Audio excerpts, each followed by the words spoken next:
Bapak Ibu yang dikasihi Tuhan Yesus Kristus. Dalam program Rem Ministry bersama dengan saya, Dr. Hanas DTH, kita akan membahas topik yang sangat menarik, yaitu Soteriology and Spiritual Life. Hal ini membutuhkan beberapa sesi dan pada hari ini secara khusus kita akan membahas Abundant Grace in Salvation or HP, Hyper Grace. Bapak Ibu yang dikasihi Tuhan Yesus Kristus, jangan sesat. Sesat mungkin saja terjadi pada setiap orang karena pemahaman tentang keselamatan tidak dibangun di atas kebenaran firman Allah.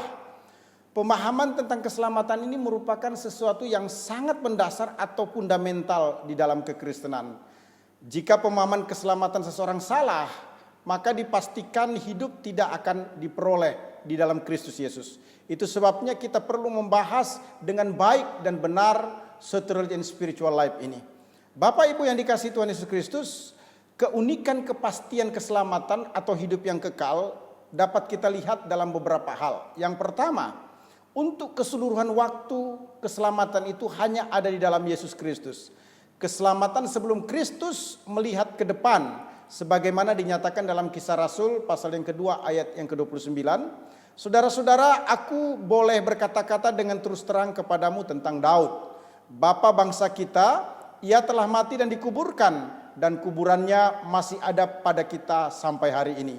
Ayat 30, tetapi ia adalah seorang nabi dan ia tahu bahwa Allah telah berjanji kepadanya dengan mengangkat sumpah bahwa ia akan mendudukkan seseorang dari keturunan Daud sendiri di atas tahtanya. Ayat 31, karena itu ia telah melihat ke depan dan setelah berbicara tentang kebangkitan Mesias ketika ia mengatakan bahwa dia tidak ditinggalkan di dunia orang mati dan bahwa dagingnya tidak mengalami kebinasaan. Daud meyakini adanya keselamatan melihat ke depan yang menunjuk kepada pribadi Yesus Kristus. Hal ini diperkuat juga oleh Yesus sendiri melalui pernyataan dalam Yohanes 14 ayat 6. Akulah jalan kebenaran dan hidup. Tidak seorang pun datang kepada Bapa kalau tidak melalui aku.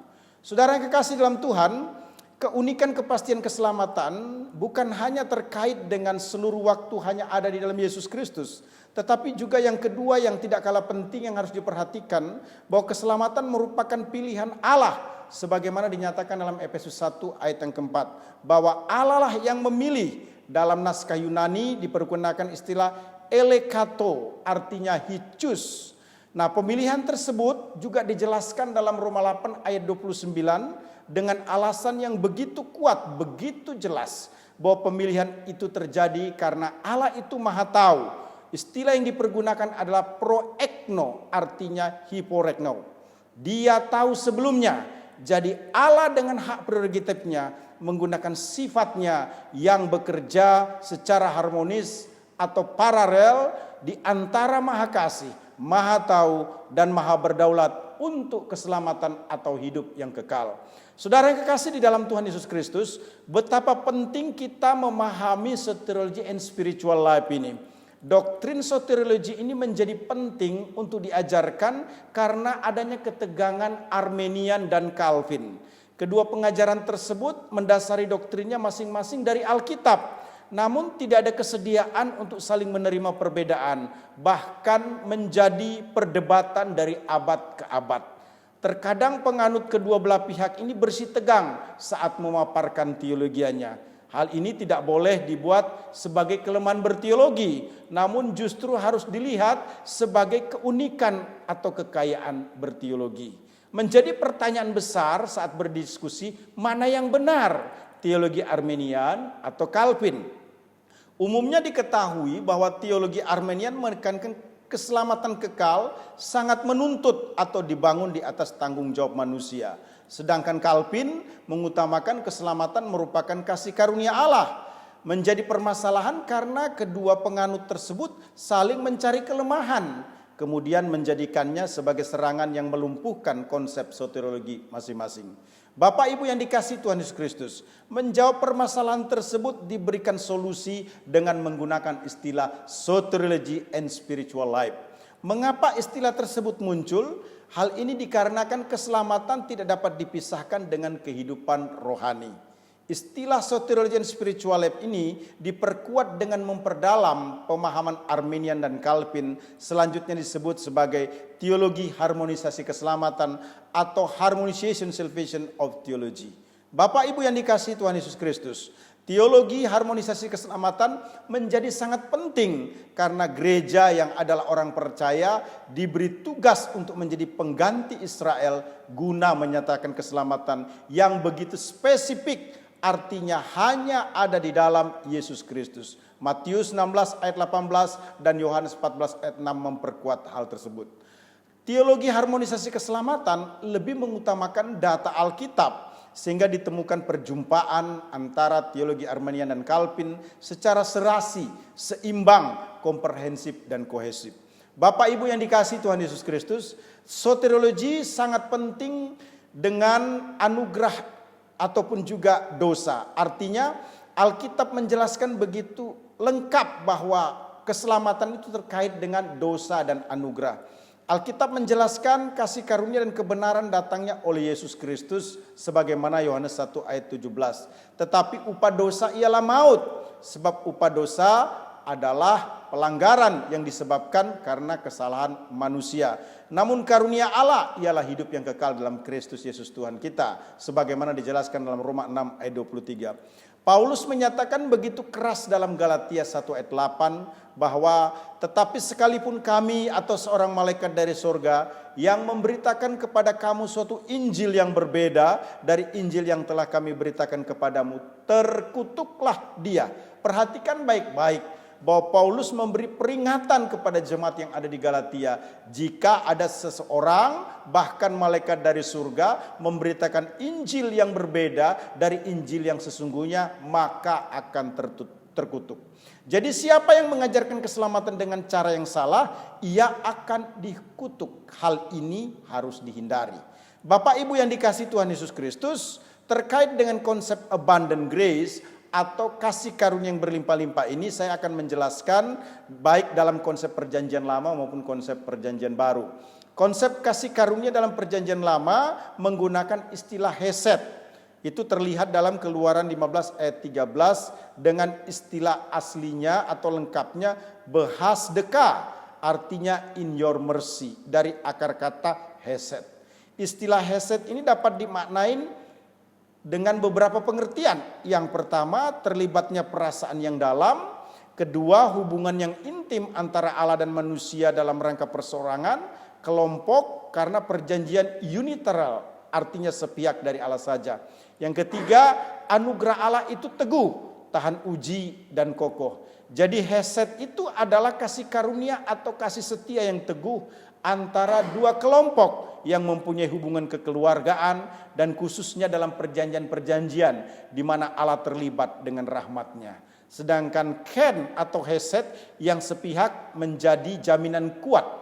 Nah Bapak Ibu yang dikasihi Tuhan Yesus Kristus, selain kasih karunia dalam perjanjian lama juga kita perlu memperhatikan kasih karunia dalam perjanjian baru.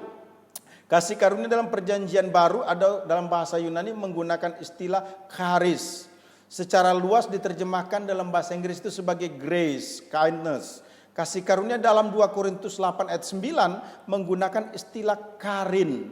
Dari akar kata karis artinya grace. Nah karis ini dapat diartikan setidaknya 3. Yang pertama adalah pemberian cuma-cuma dari Allah yang nampak melalui pengorbanan Yesus Kristus sebagai anugerah. Itu jelas sekali dalam 2 Korintus 8 ayat 9. Pengorbanan tersebut yang dapat diterima dengan cuma-cuma. Jadi pengorbanan Yesus yang adalah anugerah itu diterima oleh setiap orang percaya secara cuma-cuma. Sehingga anugerah tersebut membuat orang menang atas hukuman dosa. Yang kedua, bila karis diterima, anugerah itu akan memerintah hidup rohani si penerima dan mengontrol semua bidang kehidupan daripada orang percaya itu. Yang ketiga, karis Allah yang luar biasa tersebut mengakibatkan orang-orang beriman bersyukur yang tak terlukiskan kepada Allah. Sebagaimana dijelaskan dalam 2 Korintus 9 ayat 15. Jadi Bapak Ibu yang dikasihi Tuhan Yesus Kristus, kasih karunia tidak hanya bekerja di awal kehidupan kita bersama Tuhan, yaitu saat kita diselamatkan. Tetapi kasih karunia bagi kita juga membantu kita hidup dalam kebenarannya hingga mencapai garis akhir. Saudara-saudara yang kekasih di dalam Tuhan Yesus Kristus, saya ingin menyampaikan alasan kita harus bertumbuh dalam abundant grace secara khusus terlihat dalam 2 Petrus 3 ayat 16 dan Efesus 2 ayat 8 sampai dengan 9. Setidaknya ada 3 hal penting yang terkait dengan abundant grace. Yang pertama, abundant grace itu bekerja untuk kita. Efesus 2 ayat 8 sampai dengan 9. Nah, hal ini terkait dengan apa? Keselamatan. Filipi 2 ayat 13 menjelaskan Allah yang mengerjakan di dalam diri kamu menurut kerelaan kemauan kehendaknya. Jadi Bapak Ibu, menerima Yesus Kristus sebagai juru selamat atau memperoleh keselamatan adalah pekerjaan Allah yang dimungkinkan melalui iman yang diberikan oleh Allah itu sendiri. Nah, kalau kita perhatikan Roma 10 ayat 17, iman timbul didahului oleh mendengar firman Allah, yakni mendengar tentang jalan keselamatan atau Injil. 1 Korintus 15 ayat 3 sampai dengan ayat 4. Setelah orang itu mendengar, maka dia akan merespon pernyataan keselamatan, di mana hatinya menjadi percaya dan mulutnya mengaku. Sebagaimana dijelaskan dalam Roma 10 ayat 9 sampai dengan 10 dan diperkuat dalam Kisah Rasul 4 ayat 12. Nah, orang yang merespon keselamatan ini akan memegang teguh jaminan kepastian keselamatan. Sebagaimana dijelaskan dalam 1 Yohanes 5 ayat 11 sampai 13 dan Yohanes 10 ayat 28. Yang kedua Bapak Ibu, abundant grace itu bekerja dalam kita. Efesus 2 ayat 10 bagian A. Nah, ketika abundant grace ini bekerja dalam kita, ini sangat terkait dengan yang namanya karakter. Karakter yang dimaksudkan itu adalah kemampuan menanggalkan atau mematikan, membuang manusia lama. Sebagaimana dijelaskan dalam Kolose pasal 3 ayat 5, ayat 8 sampai dengan ayat 9. Antara lain, membuang percabulan, kenajisan, hawa nafsu, nafsu jahat, keserakahan, penyembahan berhala, geram, kejahatan, fitnah, kata-kata kotor, dusta. Bukan hanya itu, namun juga mengenakan manusia baru. Jadi setelah membuang manusia lama, maka orang percaya itu mengenakan manusia baru, yaitu belas kasihan, kemurahan, kerendahan hati, kelemah lembutan, kesabaran, mengampuni, kasih, damai sejahtera, bersatu dan bersyukur, firman atau perkataan Kristus itu menjadi nyata, berkata dan berbuat dalam nama Tuhan Yesus. Kebangkitan Yesus memberikan kuasa kepada kita sebagai orang percaya untuk menanggalkan manusia lama dan mengenakan manusia baru. Hal lain yang perlu diperhatikan terkait dengan abundant grace, selain abundant grace bekerja untuk kita, abundant grace bekerja dalam kita, maka yang tidak kalah pentingnya adalah abundant grace bekerja melalui kita. Efesus 2 ayat 10 bagian B dan C. Hal ini terkait dengan pelayanan. Nah, kalau kita memperhatikan 2 Timotius 1 ayat 1 itu menekankan agar kuat untuk melayani dalam kasih karunia-Nya. 2 Timotius 2 ayat 2 menekankan untuk membangun dan memelihara kemitraan atau mempercayakan kepada yang dapat dipercaya dan cakap mengajar di dalam pelayanan. 2 Timotius 2 ayat 3 sampai 4 menjelaskan atau menekankan kerelaan dan kelayakan.